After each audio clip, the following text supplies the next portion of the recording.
पहले मौत की ये खबर देखिए, अब ये देखिए, अब ये और ये भी। ये पिछले कुछ सालों की देश-विदेश से आई वो खबरें हैं, जिनमें लोगों की मौत की वजह कार क्रैश नहीं, बल्कि सिर्फ सनरूफ बनी है। ये national highway traffic security US का डेटा है, जो सीधे-सीधे ये कह रहा है कि केवल अमेरिका में 2002 से 2012 के बीच में सनरूफ्स ने हर साल 230 लोगों की जान ली है। यानी कि 10 सालों में करीब 2300 लोगों की डेथ। और इसी डेटा में और पीछे जाने पर पता लगता है कि 1997 से 2008 के बीच में क्रैश के टाइम पर सनरूफ से बाहर फेंकने की वजह से हर साल 300 यानी 11 साल में 3300 लोगों की डेथ हो गई।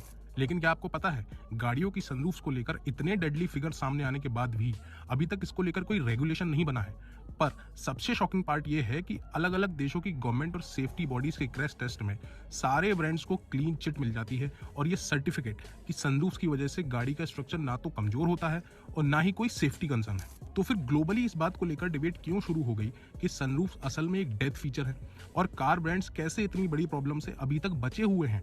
क्या वाकई सनरूफ के नाम पर आप पैसा देकर अपनी मौत खरीद रहे हैं? इन सारे सवालों के जवाब हम इस वीडियो में देने वाले हैं। इसका जवाब जानने से पहले ये भी जान लीजिए कि आखिर गाड़ियों में सनरूफ आई कहां से। आपको जानकर हैरानी होगी कि सनरूफ कार्स में कोई मॉडर्न डे फीचर नहीं है, बल्कि 1937 में ही कार में इंट्रोड्यूस हो गया था। इस गाड़ी का नाम था द नैश कार और इसकी सनरूफ ग्लास की नहीं बल्कि मेटल की शीट होती थी जो स्लाइड होकर पीछे चली जाती थी। बस इसके बाद ये फीचर ओवर द टाइम और भी एडवांस होता गया और लग्जरी और हाई एंड कार्स का एक्सक्लूसिव फीचर बन गया। लेकिन फिर सनरूफ को लेकर लोग ऐसे दीवाने हुए कि आज इंडिया जैसे गर्म देश में भी लोग बिना सनरूफ के कोई गाड़ी ही नहीं खरीदना चाहते।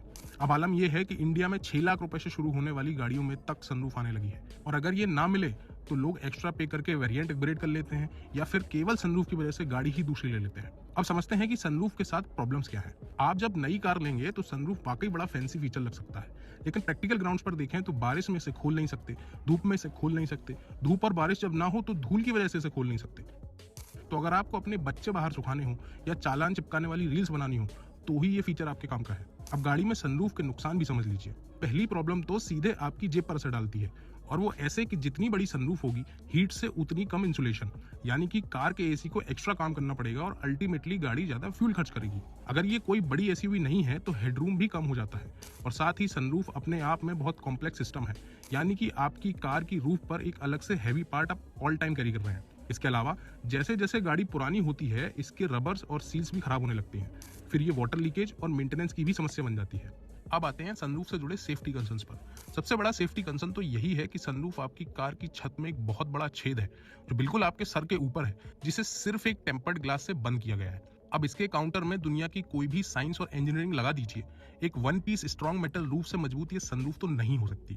अब इमेजिन करिए कि एक पैनोरामिक सनरूफ वाली कार का रोल ओवर एक्सीडेंट होता है और क्रैश के टाइम पर कोई बड़ा पत्थर या पेड़ की टहनी कितनी आसानी से कार के अंदर आ सकती है और बहुत चांसेस हैं कि पैसेंजर्स के सिर में भी धंस सकती है। और ऐसे क्रैश में सनरूफ कितनी लीथल हो सकती है वो बताने के लिए एनएचटीएससी के ये डेटा चीख कर मौत के आंकड़े बता रहे हैं। अब आखिरी सवाल है कि कार ब्रांड्स कैसे सनरूफ को लेकर अभी तक बचे हुए हैं। कुछ साल पहले न्यूयॉर्क टाइम्स की एक रिपोर्ट सामने आई थी जो एक लेडी के क्रैश के बारे में थी जो सनरूफ की वजह से अपाहिज हो गई, जिसके बाद हेनकिंस नाम की लेडी ने फोर्ड पर केस ठोका था। रिपोर्ट में बताया गया है कि इतने सालों बाद भी सनरूफ इजेक्शंस को लेकर कोई रेगुलेशन नहीं बने हैं और इसी वजह से ये केस फोर्ड जीत गई और ये दलील दी कि ऐसा कोई गवर्नमेंट रूल नहीं है जो इस बात के लिए बाध्य करता हो कि क्रैश के दौरान कोई पैसेंजर सनरूफ से बाहर ना फेंक पाए।